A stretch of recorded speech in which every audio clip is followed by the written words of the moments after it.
The thread between your fingers is cooler than your own skin. It is so smooth, it feels almost like water about to slip away. You have pulled 10,000 lengths of it. You are 25 years old. Beyond the lattice window, the sky has not yet turned from gray. What passes through your hands today will travel farther than you will ever walk.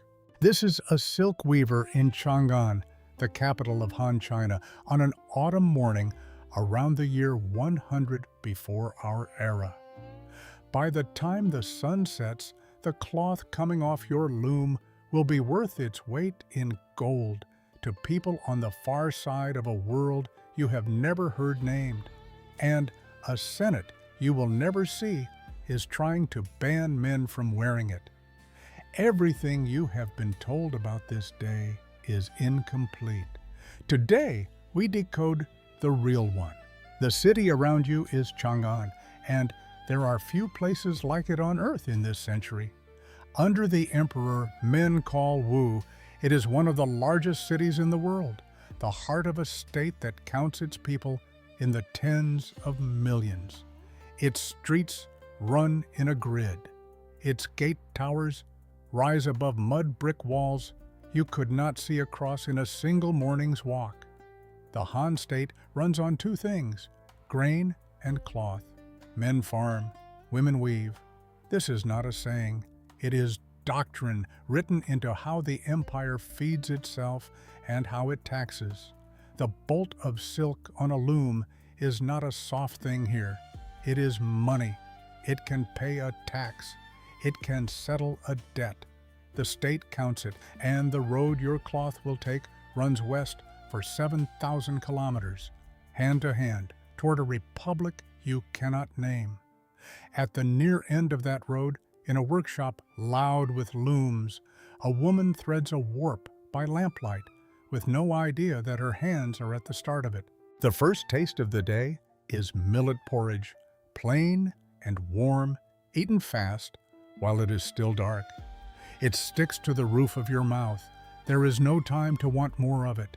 Your child still sleeps. Your husband has gone to his own work. You step out into the street, and the cold of the autumn morning meets the dusty smell of the capital. Rain, animals, smoke, the breath of a million people waking at once. The walk to the workshop is short. You hear it before you reach it. The clack and thump of treadle looms, dozens of them, a sound like rain on a roof that never stops. At the loom beside yours sits a woman in her 40s. She has made her quota every season for 20 years. She does not waste words.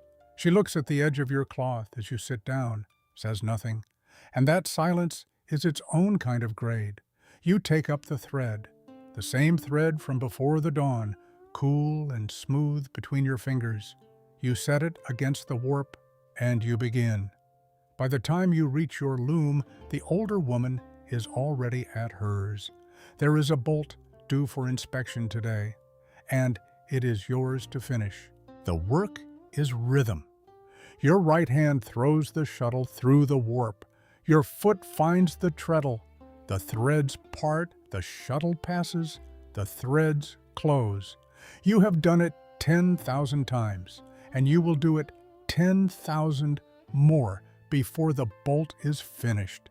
The sound fills the whole room, the clack and thump of dozens of looms, layered, never in time, with one another.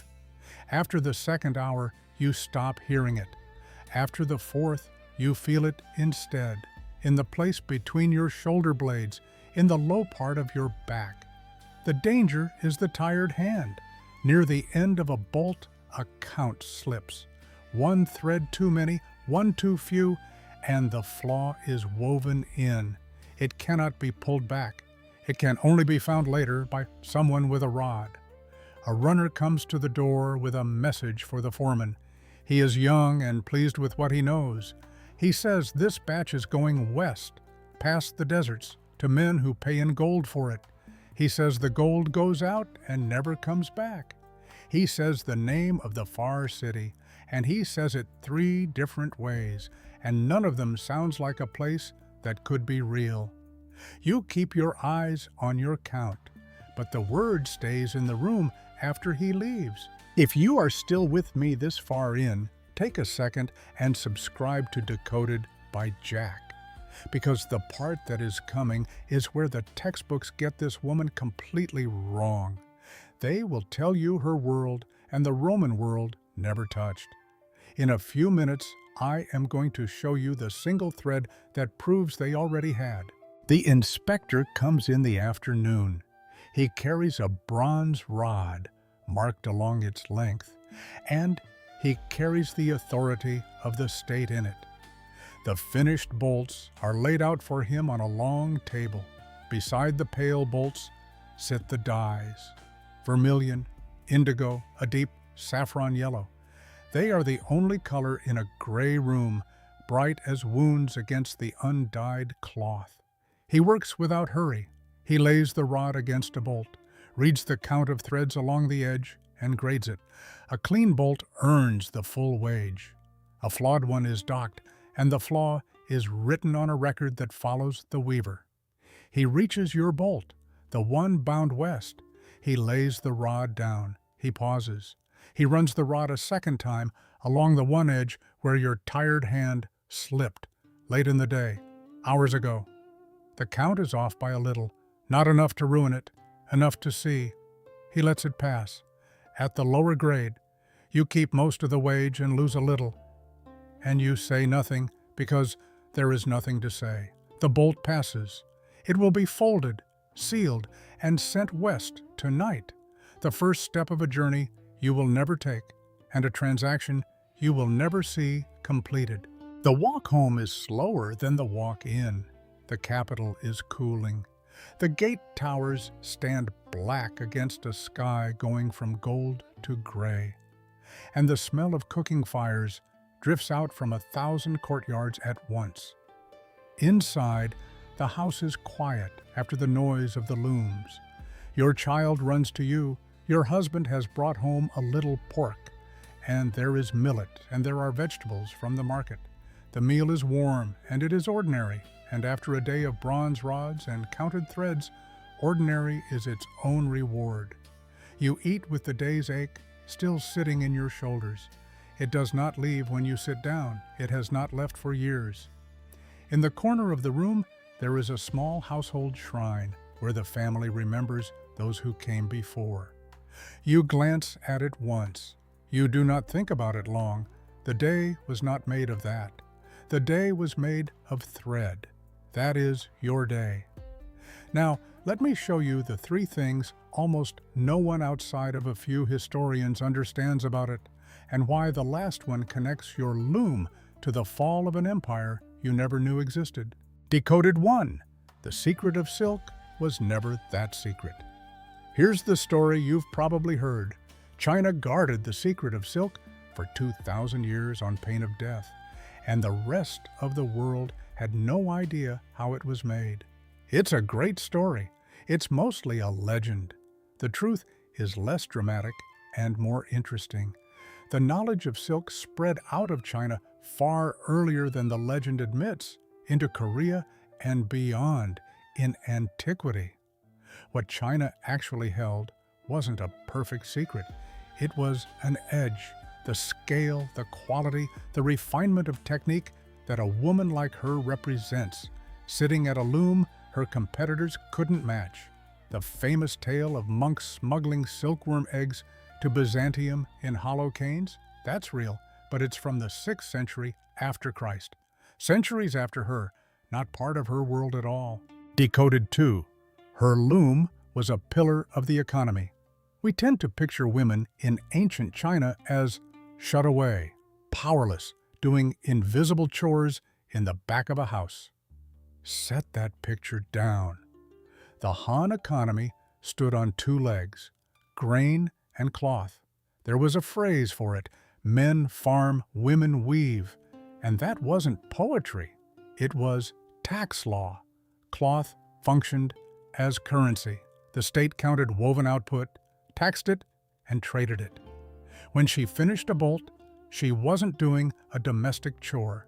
She was producing a unit the imperial treasury recognized as wealth. We don't have to guess how fine that work was either. In 1972, archaeologists opened a Han tomb at Mawangdui and found silk that survived 2,000 years in the ground. Gossamer-thin gauze, patterned weave so precise it stops modern weavers cold. That is the standard her hands were held to. Decoded 3. She was bankrupting Rome and never knew it. Now the part the textbooks miss completely. We're taught that Rome and China were two separate worlds, different ends of the earth, never touching, each unaware the other was even there. That isn't true. By her lifetime, it was already not true. Roman demand for Chinese silk had become so heavy that Roman writers were alarmed by it. Pliny the Elder complained that a fortune in gold and silver was bleeding east every year to pay for Eastern luxuries, silk first among them. And the Roman Senate tried more than once to ban men from wearing the stuff. Part of the objection was moral. They thought it was decadent, too sheer, unfit for a serious man. Part of it was financial. It was draining the treasury. So follow the thread. From her fingers to the merchant's runner to the caravans west, hand to hand across 7,000 kilometers, all the way to the Roman Forum. She never heard the name Rome said correctly, and Rome was passing laws because of what her hands made that morning. The meal is finished. The bowls are set aside. Your child has fallen asleep against your side, heavy in the way only a sleeping child is heavy. Your hands rest in your lap.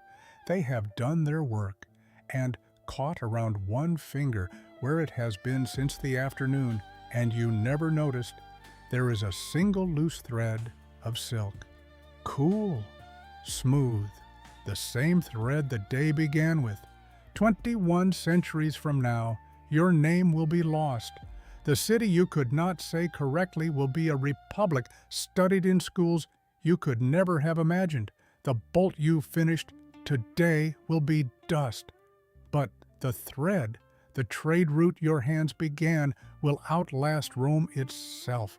It will still be moving goods east and west, long after every empire that fought over it is gone.